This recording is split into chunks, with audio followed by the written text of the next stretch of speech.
Bismillahirrahmanirrahim. Assalamualaikum warahmatullahi wabarakatuh. Alhamdulillahi rabbil alamin. Allahumma salli wa sallim ala Muhammadin wa ala alihi wa ashabihi ajma'in. Ashhadu an la ilaha illallah wahdahu la syarika lah wa ashhadu anna Muhammadan abduhu wa rasuluhu la nabiyya ba'dah. Teman-teman sekalian, saya ingin menambahkan materi kita tentang makharijul huruf, agar setiap ketika saya mengkoreksi teman-teman langsung paham nih. Oh, begini yang dijelaskan makharijul huruf tuh, letaknya di mana saja, begitu ya. Jadi makharijul huruf itu ada 4 tempat. Ya, ada 4 tempat. Yang pertama adalah tenggorokan. Yang kedua tenggorokan, yang pertama ada tenggorokan. Yang kedua adalah lisan. Ya, saya jelaskan tenggorokan dari sini ya. Ini adalah pangkal tenggorokan, tenggorokan paling dalam. Kemudian di sini tenggorokan tengah. Kemudian tenggorokan depan. Ingat, ini tenggorokan depan. Depan, tengah, belakang. Setelah itu, setelah tenggorokan, makharijul huruf kedua adalah lidah. Lisan, lidah. Lidah ini dari ujung sini sampai ujung sini, ini lidah. Yang merah, warna merah ini lidah. Kemudian yang ketiga adalah bibir. Syafatain ya. Bibir di sini, ini bibir atas, ini bibir bawah. Kemudian yang keempat adalah al-khaysum, yaitu dengung, hidung, pangkal sini. Ya. Jadi tenggorokan, lidah, bibir, ya, bibir dan dengung. Kita bahas satu persatu. Pertama tenggorokan. Ya. Tenggorokan yang pertama adalah tenggorokan pangkal, yaitu hurufnya 2. H dan A. A, H. A, H. Ya, ingat bukan dada, bukan H, bukan. Tapi H. Ya. A dan H. Yang kedua adalah tenggorokan tengah. H dan A. H dan A. Tenggorokan tengah. Ya. Yang ketiga adalah tenggorokan depan. Kho dan Ro. Kho, Ro. Ini tenggorokan depan. Tenggorokan tuh sebatasnya hanya sini. Ya. Tenggorokan belakang, dalam, tengah, dan depan. Ya, ingat hurufnya ya. Tenggorokan depan adalah Kho dan Ro. Kemudian makharijul huruf lisan. Lisan dari ujung sampai ke belakang. Kita bahas yang paling mudah dulu dari belakang. Lidah belakang ini hurufnya ada 2. Q dan K. Q di sini ini dinaikkan ke langit-langit. Q, Q, Q, Q. Ingat ya, ini huruf lidah, bukan huruf tenggorokan. Ini huruf lidah. Tenggorokan sudah habis kita bahas tadi. Ini huruf lidah. Q, Q ini, lidah ini menempel di langit-langit bagian yang lunak. Ada tuh bagian lunak untuk menelan biasanya. Ya, Q, Q. Kemudian maju sedikit, itu jadi K, K. Jadi ada yang bagian kerasnya. Ini langit-langit bagian keras, ini bagian lunak biasanya. O, K, O, K. Jadi jangan disamakan. Ada beberapa teman-teman yang membaca K itu jadi K, K, bukan K, tapi K. Harus ada hamsnya, harus ada angin yang keluar. K, O, K. Gitu ya. Kemudian tenggorokan tengah. Nih, tenggorokan bagian tengah. Ya, yaitu hurufnya ada 3. Ja, sya, ya. Ja, sya, ya. Ya, ja itu tengah lidah ini naik ke atas langit-langit. Tengah lidah naik ke atas langit-langit. Jadi ja, ja. Bukan ja. Kalau ja itu ujung yang naik. Salah. Belum, tidak tepat ya. Bukan ja, tapi ja, ja. tengah lidah yang naik ke langit-langit. Sya juga iya, sya juga tengah lidah yang naik ke langit-langit.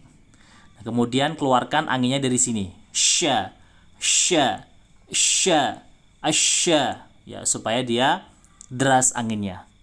Kemudian ya, ja, sya, ya, sama juga tengah langit-langit, tengah lidah dinaikkan ke langit-langit.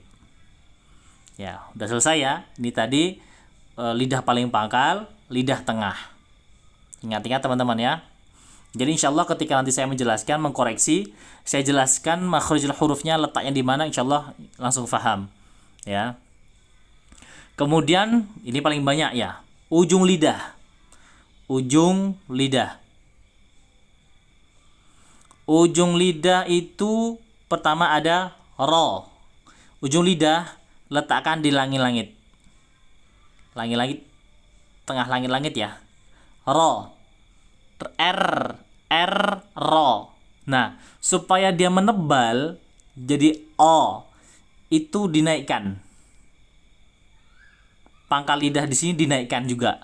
Jadi yang bekerja ada dua. Ujung lidah dinaikkan ke langit-langit dan ditakrirkan, digetarkan.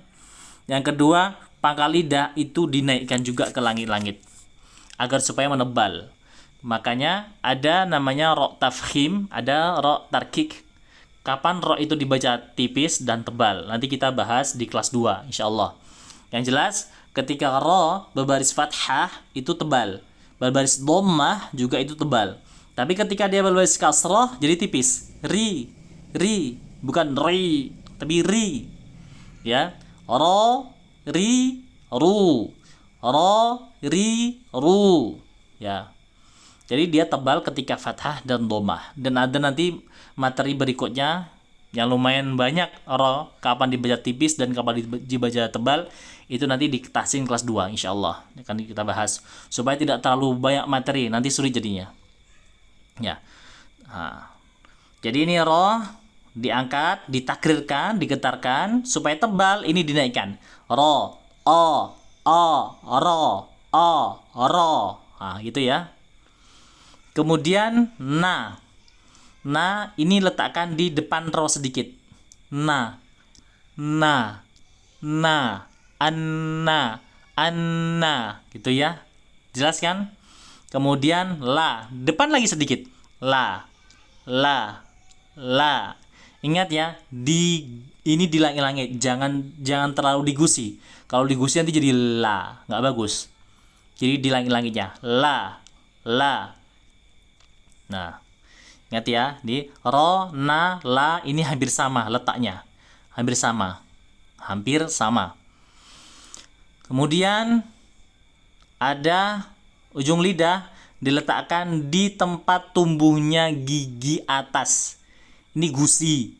Ini tempatnya tumbuh gigi atas adalah gusi ini, gusi atas. Ya. Jadi to, da, ta. To, da, ta. To letakkan di sini. To, bukan di gigi itu, di gusinya. Gusi agak ke sini. Ya, kemudian da pas di gusinya. Perbatasan antara gigi dan gusi. Da. Nah, di kelas 1 kemarin, bahkan di kelas 2 juga masih ada yang membaca da. Seakan-akan ujung lidahnya itu diletakkan di gigi. Da, itu salah, itu kurang tepat. Tetapi harusnya diletakkan di gusinya. Da, sesuai dengan makhrijul hurufnya. Da. Paham ya teman-teman? Nah, kalau ta itu baru diletakkan di pas belakang gigi atas nih. Bagian dalam gigi atas, bagian dalam. Ta. Keluarkan hamsnya. Ta. Nah, saya jelaskan terlebih dahulu masalah to. Ya, nanti ini aja. Yang jelas ini pembahasannya. Kemudian ujung lidah diletakkan di giginya, di gigi atas. Dho, dha, sa. Dho, dha, sa. Hampir sama semuanya ya. Ini sama semua nih. Dho, dha, sa. Jadi 3 huruf ini sama. Yang bedakan adalah tebal dan tipisnya saja. Ya. Kemudian ujung lidah masuk ke gigi bawah. Gigi bawah. Ya. Ke gigi bawah. Jadi ada sa, za, so. Sa, za, so. Ya. Nah, setelah sini ini saya anggap selesai dulu. Nah, selesai dulu. Nah, ada beberapa huruf-huruf yang walaupun ujung lidahnya sama, akan tetapi ketika berbunyi berbeda. Ada tebal, ada sifat isti'la di situ. Apa saja itu? Yaitu so, dho, to. Ini huruf-huruf tebal semuanya. Ya. Jadi to sama dengan da dengan ta sama letaknya. Kemudian dho sama dengan dha sama sa ini sama letaknya. Kemudian so, za, sa juga sama letaknya di gigi bawah. Nah, yang membedakan adalah tebalnya. Bagaimana cara menebalkan huruf so, dho, to? Yaitu dengan cara pangkal lidah dinaikkan. Ya. Pangkal lidah itu dinaikkan. Ya. Kemudian huruf do. Huruf do ini terakhir ya. Huruf lidah terakhir adalah huruf do. Huruf do, ingat. Huruf do ini sisi lidah kanan dan kiri itu ditempelkan di gigi geraham. Contohnya di gigi geraham ya. Ini gigi geraham atas. Seperti ini. Do. Do. Do. Nah, ujung lidahnya ini letakkan di sini. Sama dengan da. Sama dengan da. Do. Da. Do. Do. Do. Tapi bukan do. Bukan do. Tapi do. Ya. Letakkan ke sini lah. Letakkan ke to. Jadi do. Supaya tebal adalah dinaikkan ke pangkal lidah. Dinaikkan ke atas langit-langit. Jadi huruf tebal itu ada 1. Yang pasti tebal ya, ketika dia fathah dan domah dan kasroh harus dibaca tetap tebal, yaitu huruf dari sini enak, yang gampang. So, dho, to, dho. So, do, to, dho. So, do, to, dho. Itu huruf tebal. Ya, yang mana ini harus dinaikkan ke atas langit-langit supaya dia menebal. Ya, nanti kalau tidak paham silahkan nanti di komen aja di bawahnya ya. Kemudian huruf bibir. Huruf bibir itu ada 3 di sini ya. Ada 4 sama fa. Yaitu antara bibir bawah, bibir atas dan bibir bawah bertemu. Ba, ma, wa. Wa, dimajukan bibirnya ketika wa. Wa, ba, ma, wa. Ba, ma, wa. Nah, ketika fa